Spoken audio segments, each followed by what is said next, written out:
Hello दोस्तों, नमस्कार। Helping thinkers के यूट्यूब चैनल में आप सभी का हार्दिक स्वागत है। जैसा कि आपको पता है एमपीपीएससी 2021 मेंस एग्ज़ाम चल रहा है। 17 जुलाई से स्टार्ट हुआ है और आज है 21 जुलाई और 21 जुलाई को एमपीपीएससी मेंस 2021 का 5वां पेपर जो है हो चुका है।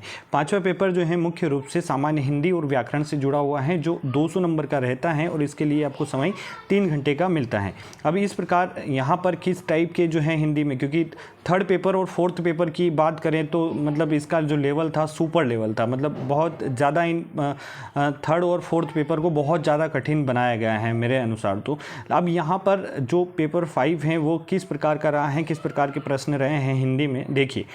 इसमें पहले 25 लघुत्तरीय प्रश्न हैं जो 3 मार्कर के हैं। इस प्रकार से 25 और 3 25 या 75 नंबर के क्वेश्चन हैं। यहाँ पर पहला प्रश्न है अनुप्रास अलंकार के भेद लिखिए। अगला प्रश्न है शब्दालंकार और अर्थालंकार में अंतर स्पष्ट कीजिए। कर्मधारय और बहुब्रीहि समाज में भेद बताइए। संधि और समाज में अंतर समझाइए। स्वर संधि के कितने भेद होते हैं, उनके नाम दीजिए। संबंध तत्पुरुष समाज को 100 उदाहरण समझाइए, यानी उदाहरण के साथ समझाना था। अगला है हिंदी के इन शब्दों के रूप लिखिए जो संस्कृत के समान है, यानी ये जो शब्द दिए हैं इनको संस्कृत के समान शब्दों की में आपको बताना था। अगला प्रश्न इन शब्दों के विपरीत भाव वाक्य शब्द लिखना था, मतलब भाव वाक्य क्या होगा, है ना। ये यहाँ पर दिया है अधम, अनुनासिक, अभियुक्त, आर्ष, तो उनके भाववाचक इनको बनाना था। अगला प्रश्न है इन शब्दों के समान अर्थ प्रकट करने वाले शब्द लिखिए। समान अर्थ मतलब वही जो समान अर्थ प्रकट करने वाले, जैसे कि अन्वेक्षण को और क्या बोल सकते हैं, ऐसा कोई शब्द जो अन्वेक्षण का अर्थ ही प्रेजेंट करता है। अगला प्रश्न है अर्धविराम और अल्पविराम में क्या अंतर है। अवतरण चिन्ह का प्रयोग किन स्थितियों में किया जाता है। प्रयोजन मूलक भाषा के शब्दों की विशेषता बताइए। वृद्धिकरण के लिए क्या करना चाहिए। संक्षिप्तीकरण की प्रमुख अनिवार्यता क्या है या कौन सी है बताना था। दीर्घ संधि को उदाहरण सहित समझाना था। अनेक शब्दों के लिए एक शब्द के आशय को स्पष्ट करना था। विस्मयाबोधक चिन्ह का प्रयोग क्यों किया जाता है, उदाहरण दीजिए। मानक शब्दावली का संदर्भ ग्रहण करते हुए हिंदी भाषा के मानकीकरण के संबंध में समझाइए। अगला प्रश्न है क्या योजक चिन्हों के स्थान पर समाज और संधि के नियमों से अनुशासित शब्द व्यवहार संभव हैं, यदि हैं तो संधि और समाज से संबंधित 3 उदाहरण देकर आपको समझाना था। लोकोक्ति किसे कहते हैं, इसकी आवश्यकता क्यों पड़ती है, एक लोकोक्ति लिखिए। अब देखिए यहाँ पर प्रश्नों का स्तर निश्चित रूप से देखिए आसान है प्रश्न, लेकिन कहीं ना कहीं जो हिंदी के जो प्रश्नों का लेवल है वो कहीं ना कहीं यहाँ पर आपको पिछले पेपरों के मुकाबले यहाँ पर थोड़ा सा अधिक देखने को मिल रहा है। अगला प्रश्न है उपमा अलंकार के 4 अंग संक्षेप में बताइए। भाषा क्या है, प्रयोजन मूलक भाषा किसे कहते हैं, अनुवाद किसे कहा जाता है समझाइए। अंग्रेजी से हिंदी में अनुवाद की आवश्यकता क्यों है। योजक चिन्ह के प्रयोग की 2 प्रमुख स्थितियाँ आपको लिखनी थी। तो ये थे 25 3 मार्कर। अब बात करते हैं 5 मार्कर की। यहाँ पर 5 मार्कर प्रश्न पूछा गया है। प्रश्न अलंकारों से संबंधित हैं, जिसमें पहला दिया है शब्दालंकार। शब्दालंकार में दिया है कही, कवि, के, बेनी, बेनी, ब्याल की, चुराई, लीनी में कौन सा अलंकार है। मुदित, महीपति, मंदिर, आये में अलंकार कौन सा है। को, घटी, वृष, भाजुना के, हलचल के, वीर में कौन सा अलंकार है। अगला प्रश्न है रिक्त स्थान की पूर्ति कीजिए। सुनने में समान प्रतीत होने पर अर्थ में भिन्न वर्णों की पुनरुक्ति में कौन सा अलंकार होता है। अगला है चरण धरत, शंका करत, भाव निंद न भोर, सुबरन को ढूंढत फिरत कवि, व्यभिचारी, चोर, इसमें सबपंग श्लेष और अब पद श्लेष क्या है, इसके बारे में आपको बताना है। अगला है अर्थालंकार। यहाँ से इसमें से भी एक आपको करना है। उपमा अलंकार के अंतर्गत किसकी तुलना की जाती है, उसे प्रस्तुत या अप्रस्तुत करें। यहाँ उपमा के 4 अंग जो हैं उपस्थित करनी थी। उपमा का कौन सा भेद है ये बताना था। रनित, भृंग, घंटावली, झरत, दान, मधु, नीर, मंद मंद आवत चलियो कुंजरू, कुंज, समीर में रूपक का कौन सा भेद है ये आपको बताना था। आनंद, चंद, समान, उग्यो, मृदु, मज्जू, हंसी, जहू, छटा में किस प्रकार का अलंकार है। तो निश्चित रूप से आप इन प्रश्नों को देख पा रहे होंगे कि इन्होंने जो अलंकार पूछे हैं वो भी अपने आप में एक इनका जो लेवल है वो सुपर लेवल आप देख सकते हैं। सोहत, ओढ़े, पीठ, पटिशाम, सलोने, गात, मनो, नीलमणि, शेल पर, आपत, परियो, न प्रभात में कौन सा अलंकार होगा। अगला प्रश्न है वाक्यों का हिंदी से अंग्रेजी में ट्रांसलेट करना है, जैसे कृपया, अत्यंत, जरूरी समझे, तो इसको इंग्लिश में ट्रांसफर। आजकल भारत एक शक्तिशाली देश माना जाता है, इसका इंग्लिश में ट्रांसलेट करना। यथा संशोधित को इंग्लिश में क्या बोलते हैं, मरता क्या नहीं करता को इंग्लिश में बताना। प्रतिनियुक्ति के लिए एक आदेश जारी करें, इसको इंग्लिश में लिखना था। आगे है इंग्लिश से आपको हिंदी में ट्रांसलेट करना है। तो यहाँ पर देख सकते हैं ये जो लिखे हैं फॉर कंसीडरेशन, इसको आपको हिंदी में इसको क्या बोलते हैं, इसी प्रकार से आप बाकी जो है पढ़ सकते हैं। In this connection I have to state, है ना, man made to town and God made village is a well now phrase, it is impossible to please everybody, इसको हिंदी में बताना है। No further action is necessary, है ना, तो आपको इसको हिंदी में बताना था।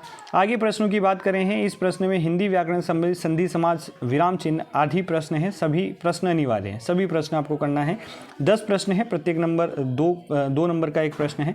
इसमें 36 में कौन सा समाज होगा, लोह पुरुष में समाज कौन सा होगा, अहोरात्र का संधि विच्छेद क्या होगा, परंतु का संधि विच्छेद क्या होगा, अनु धन ऐ की संधि क्या होगी, इसे मतलब ये जो 2 बिंदी हैं जिसे विसर्ग बोले, अर्थात इस कोष्टक में बंद चिन्ह को क्या कहते हैं, तो इसको बताना था। यथाविधि में कौन सा समाज है ये आपको बताना था। PhD या MA में लगा हुआ चिन्ह ये क्या कहलाता है। उसके निकाले जाने का प्रमुख कारण अनुशासनहीनता थी। इस वाक्य का शोधन कीजिए। सही शब्द पर सही का निशान लगाए। शुद्ध शब्द आपको दिया है। भविष्य दृष्टा में कौन सा सही है आपको बताना है।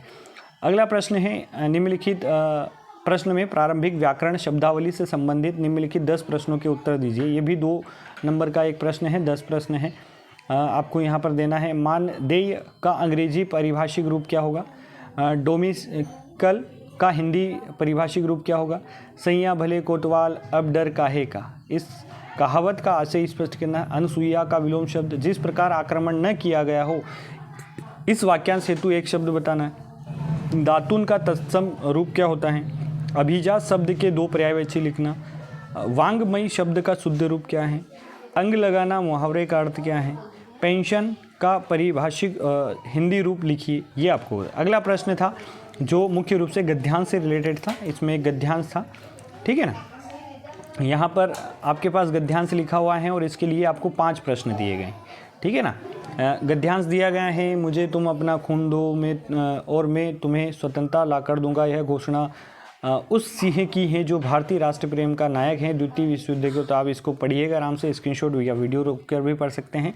और इसके बाद में इससे जो रिलेटेड प्रश्न है, इसमें पहला प्रश्न है, इस अवतरण में जिस सिंह का संदर्भ आया है वह कौन है, है ना। तो किसने कहा था ये कि इस जो है तुम मुझे खून दो मैं तुम्हें आज़ादी दूंगा या स्वतंत्रता दूंगा, ठीक है, तो वो बताना था। इस समय ब्रिटिश और जापानी सेनाओं की युद्ध में कैसी स्थिति हो रही है, मतलब इस प्रसंग के बाद गद्यांश को पढ़ने के बाद आपको समझ में आएगा। अगला है सुभाष चंद्र बोस का इस घटना स्थल पर कब आगमन हुआ था, भारतीय सैनिकों में नवजीवन का संचार किस कारण हुआ है, और भारतीय सेना का जो संगठन है किस लिए किया गया था। तो ये था, इसके अथवा में भी ये था, आप इसको भी पढ़ सकते हैं। भारत शनै शनै विश्व मंच पर विकास की महाशक्ति बनकर उभर रहा है, भारत में प्राकृतिक संपदा का अभाव नहीं, भारतवासियों की श्रम शक्ति की भी वही जोड़ है, ज्ञान विज्ञान और नवीनतम तकनीक के क्षेत्र में भी भारत ने बहुत उन्नति की है, प्राकृतिक संपदा और मानव संसाधनों द्वारा विकास का आधार तैयार हुआ है, इसलिए भारत के महाशक्ति बनने की आशा जो है बलवंती हुई है। भारत में प्रेरक महापुरुष भी इस दिशा में अपना योगदान कर रहे हैं, इनके कारण राजनीतिक सूझबूझ भी और महाशक्ति को सद्भाव और शांति संपन्नता मिली है, अतः भारत भविष्य में महाशक्ति बनेगा। तो ये था, और इसके लिए प्रश्न है, भारत के महाशक्ति बनने का आधार किस प्रकार तैयार हुआ है, प्रेरक महापुरुषों से भारत को क्या मिला है, भारत ने किन क्षेत्रों में अधिक उन्नति प्राप्त की है, लेखक के अनुसार भारतीयों की क्या विशेषता है, उपयुक्त गद्यांश में भारत के प्रति किस दृष्टिकोण की प्रधानता परिलक्षित होती है। तो ये 5 प्रश्न है जो यहाँ पर अथवा में है, दोनों में से एक कर सकते हैं, 5 नंबर का है। अगला प्रश्न है, रेखांकित अथवा दी गई पंक्ति को पल्लवन अथवा भाव पल्लवन कीजिए। अभ्यर्थी जिस प्रश्न का उत्तर दे रहे हैं उसका स्पष्ट उल्लेख प्रश्न के उत्तर में जो है प्रारंभ में अनिवार्य रूप से करें हैं। यहाँ पर हैं, देखिए पहला जो है आपको लिखा है, नारी का सौंदर्य आभूषणों से नहीं सौम्य गुणों से होता है। तो ये एक प्रश्न है, अथवा में दिया है, लिखे लिख सब सभे चले, लिखे चले कबूत, लिख छाड़ी तीनों चले सायर सिंह सपूत। तो ये 10 नंबर का एक प्रश्न है, दोनों में से एक आपको करना है। अगला प्रश्न है किसी गद्यांश का 1/3 शब्दों में संक्षेपण आपको लिखना है। 10 नंबर का है, अथवा में कोई भी आप कर सकता है। धरती मेरी माता है, मैं उसका पुत्र हूँ, यही स्वराज की भावना है। या तो आप ये कर सकते हैं, 10 नंबर का है। या इसको अंग्रेजी पढ़ना खराब नहीं है, पर अंग्रेजी पढ़कर अंग्रेज को जाना खराब है, तो इसका लिखना था। तो इस प्रकार से आज हिंदी का MPPSC 2021 मेंस का 5वां पेपर रहा है। निश्चित रूप से पिछले पेपर के कंपैरिजन में निश्चित रूप से 2021 में प्रश्नों में कठिनता बढ़ाई जा रही है। तो कठिनता बढ़ाई जा रही है, तो दोस्तों आपको, अब आप MPPSC से जुड़े हुए विद्यार्थी हैं, तो आगे आने वाली एग्जाम प्रीलिम्स हो चाहे मेंस हो, आपको अपना दृष्टिकोण थोड़ा सा चेंज करना होगा, अपने ज्ञान को थोड़ा सा आपको आगे बढ़ाना होगा, उसमें वृद्धि करनी पड़ेगी। उसके जो पढ़ने का दृष्टिकोण है उसमें भी आपको थोड़ा सा परिवर्तन लाने की आवश्यकता है। और आगे भी आपको कल जो है MPPSC 2021 का लास्ट पेपर है उसको भी आप देखिएगा। आप लोग लगातार जो है MPPSC से जुड़े हुए तमाम अपडेट के लिए इस चैनल को जरूर निश्चित रूप से सब्सक्राइब कर सकते हैं। बहुत बहुत धन्यवाद दोस्तों, मिलते हैं अगले वीडियो में, तब तक के लिए जय हिंद जय भारत।